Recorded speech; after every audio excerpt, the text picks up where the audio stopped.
ইসলামী শরীয়তে কোরআন এবং হাদিসের কোথাও আমাদেরকে এটা বলা হয়নি যে মানুষ মারা গেলে ওই মৃত মানুষের জন্য খতমের কোনো অ্যারেঞ্জ করতে হবে। সেটা কোরআন খতম হোক, খতমে জালালি খতম হোক, কালিমা খতম হোক, সোয়াল আকবার হোক, আর যাই হোক না কেন, যত রকমের খতম আছে, কোন প্রকার খতম, মানুষ মারা গেলে কোন প্রকার খতম পড়ানো, এর কোন কালচার সিস্টেম, এর কোন পদ্ধতি বিধান ইসলামী শরীয়তে নাই। প্রিয় ভাইয়েরা, এ বিষয়ে বিশুদ্ধ তো দূরের কথা, কোন জাল জয়ীফ হাদিসও নাই। নবী আলাইহিস সালাম বলেছেন, ইদা মাতাল ইনসান ইনকাতা আনহু আমালু, যখন মানুষ মারা যায় তার সমস্ত আমলের দুয়ার কি হয়ে যায়? বন্ধ হয়ে যায়। ইল্লা মিন সালাস, তিনটা আমলের দুয়ার খোলা থাকে। এক হলো, তিনি যদি কাউকে কোনো ইলম শিখায় যান, তাহলে সেই ইলম অনুযায়ী সে আমল করলে তিনি এটা সওয়াব পেতে থাকেন।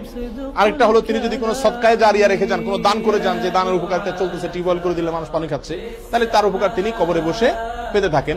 3 নম্বর হলো, তার যদি কোনো কি থাকে, নেক সন্তান থাকে, যে নেক সন্তান তার জন্য দোয়া করে তার মৃত্যুর পরে, তো ওই দোয়ার কারণেও তিনি উপকারিতা পেতে থাকেন। এই তিনটা ছাড়া